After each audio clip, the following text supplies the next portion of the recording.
नमस्कार दोस्तों, मेरे इस कहानी के चैनल पर आपका बहुत बहुत स्वागत है। मेरा नाम दुष्यंत है और मैं हरिद्वार के शमशान घाट में 12 सालों से काम कर रहा हूँ। यहाँ लावारिस लाशों का अंतिम संस्कार करना, उनकी चिताओं को आग लगाना, फिर शमशान घाट की सफाई करना मेरा काम होता था। लेकिन मेरे साथ एक ऐसी घटना घटी जिसने मेरी जिंदगी को हमेशा हमेशा के लिए बदल कर रख दिया। मैं आज भी उस दिन को याद कर सहम जाता हूँ।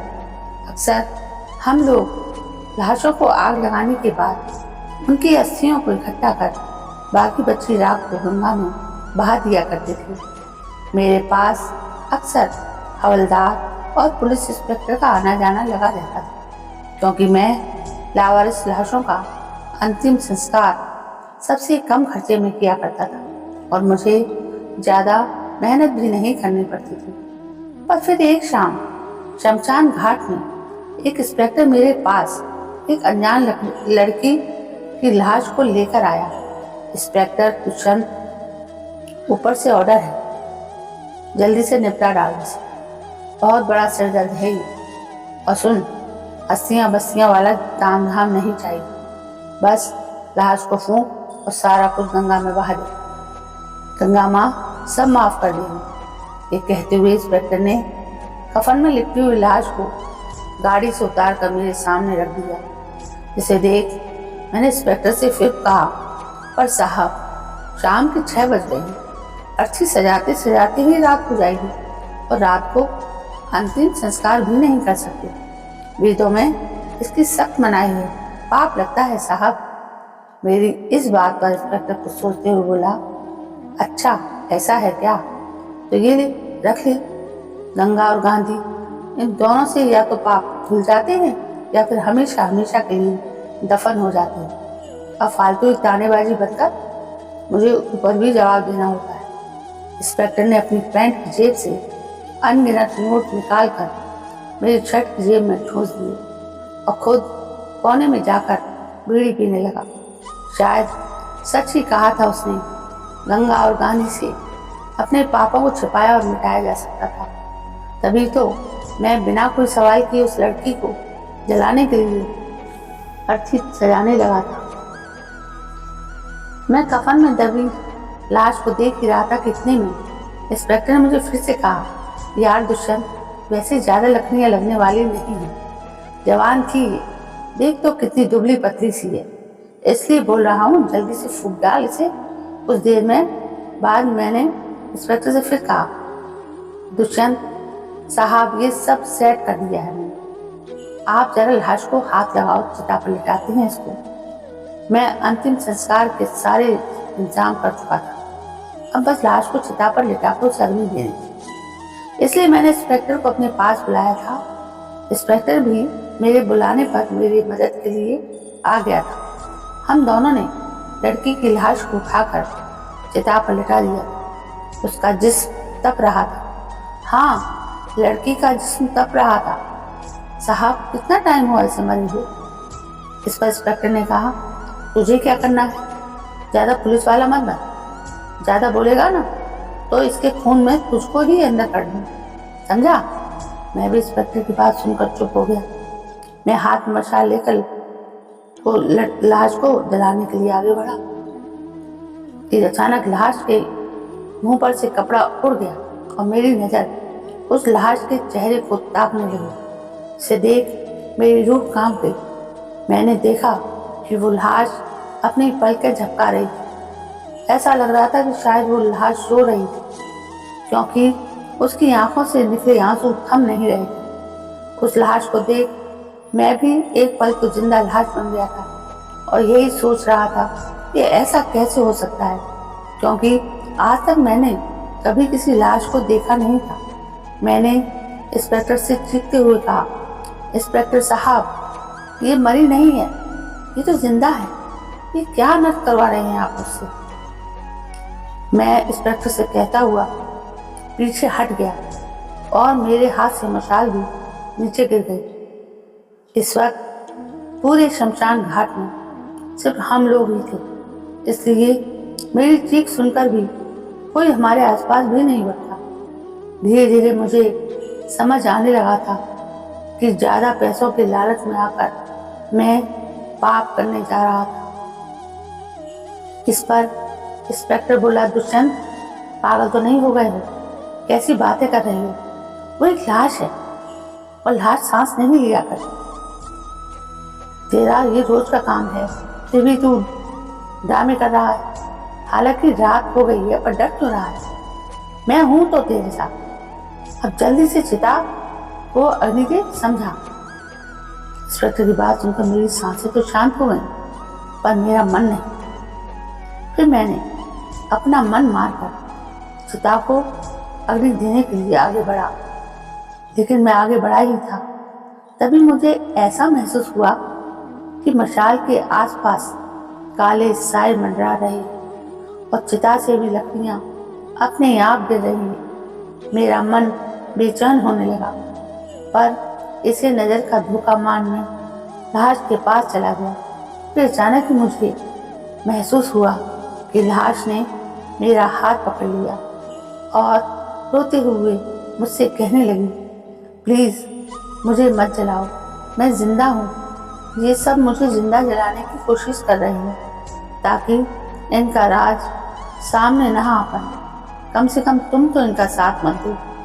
मैं पेट से हूँ, माँ बनने वाली हूँ। मुझसे बदला लेने के लिए मेरे इस बच्चे को तो मत मारो प्लीज, मैं तुम्हारे आगे हाथ जोड़ती। लाश की बातें सुन मेरे पैरों तले जमीन खिसक गई। तभी इंस्पेक्टर ने मुझे फिर टोकते हुए कहा, अरे चिता के पास खड़ा खड़ा क्या कर रहा है? अब क्या फिर से लेक्चर दूं? एक बार मैं बात समझ में नहीं आती क्या? बोला, लाश को जला तो जलाता क्यों नहीं? अगर तेरे से नहीं होता तो ला मुझे दे दे मशाल, मैं खुद ही जला दूंगा। इतना कहकर वो इंस्पेक्टर मेरे हाथ से मशाल लेने आगे बढ़ा ही था कि तभी मैंने उसी मशाल से इंस्पेक्टर का चेहरा जला दिया, जिसके दर्द से वो जोर जोर से छटपटाने लगा। इंस्पेक्टर बोलने लगा कि कोई मुझे बचाओ, मेरा चेहरा जल रहा है। दुष्यंत, तूने मेरा आधा चेहरा जला दिया है, ये तूने अच्छा नहीं किया। इंस्पेक्टर अपना चेहरा छुपाए दर्द के मारे इधर उधर भटक रहा था और जोर जोर से चीख रहा था।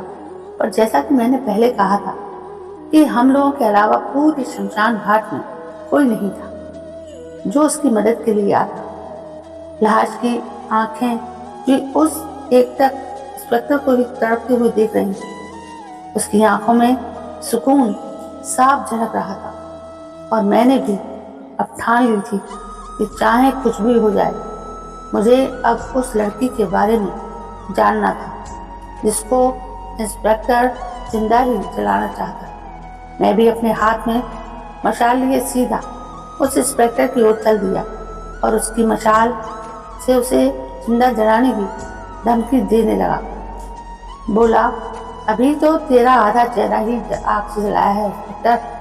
अगर सच नहीं बताया तो लड़की के बजाय मैं तुझे ही जिंदा जला दूंगा। इंस्पेक्टर को आग में अपनी मौत दिखाई दे रही।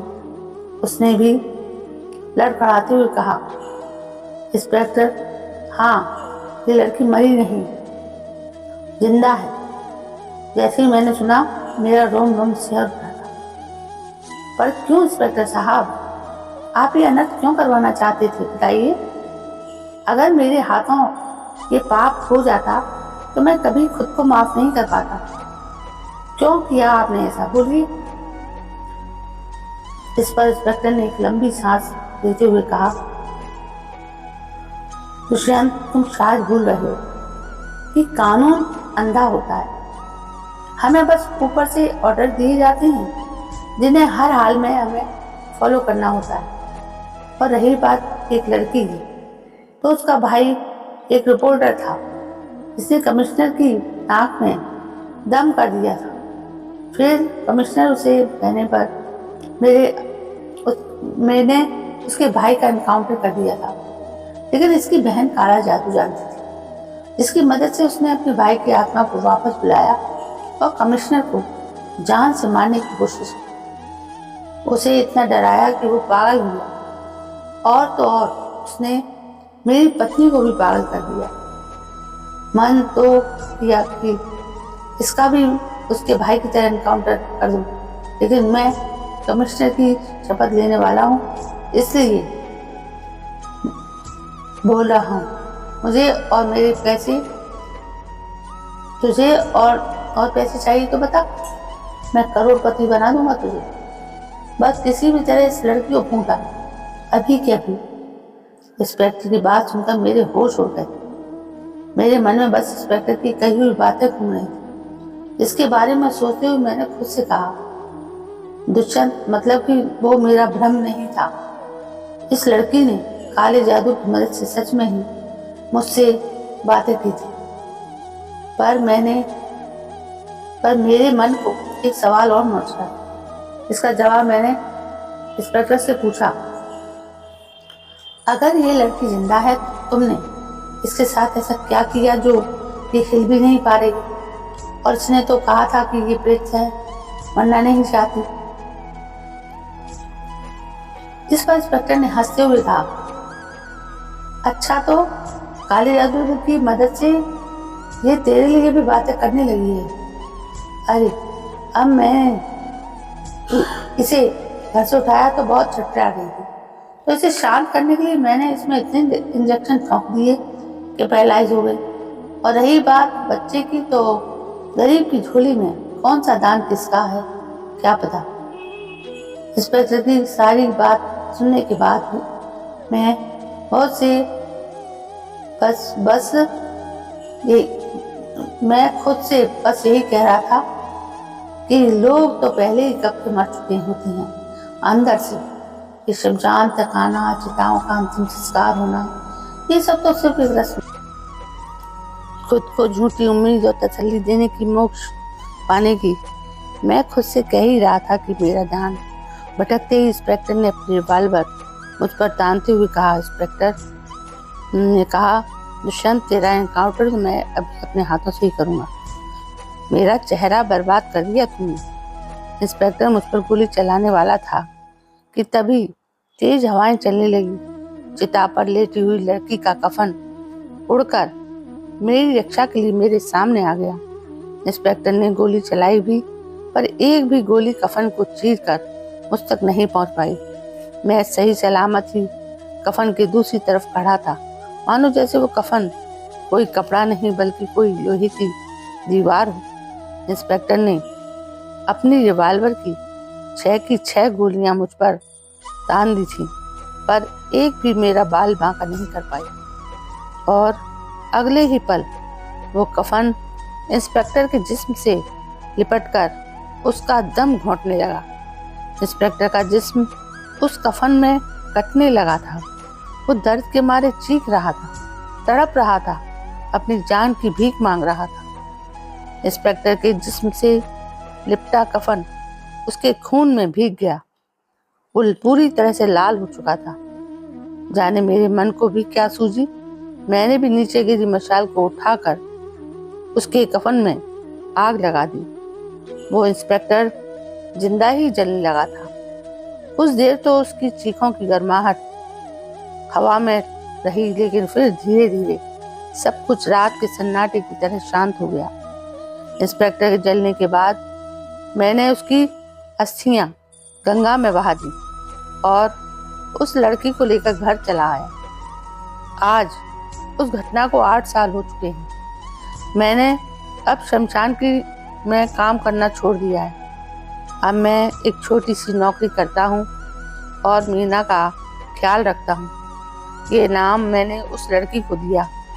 उसके पेट में पल रहा बच्चा दवाइयों के रिएक्शन से पेट में ही मर गया था, पर वो आज भी मुझसे पलकें झपकाकर ही बातें किया करती है। सच कहूँ तो मैं मीना से प्यार करने लगा हूँ, पर ये बात मैं उसे तब बताऊंगा जब वो पूरी तरह से ठीक हो जाएगी।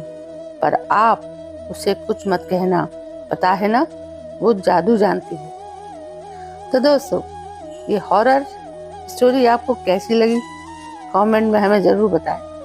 ऐसी ही और भी डरावनी कहानियाँ पढ़ने के लिए आप हमारे चैनल पर आ सकते हैं और इसे सब्सक्राइब कर सकते हैं। दोस्तों, ऐसी ही अच्छी अच्छी कहानियाँ मैं अपने चैनल पर लाती रहती हूँ। कल मैं फिर हाजिर होती हूँ एक नई कहानी के साथ।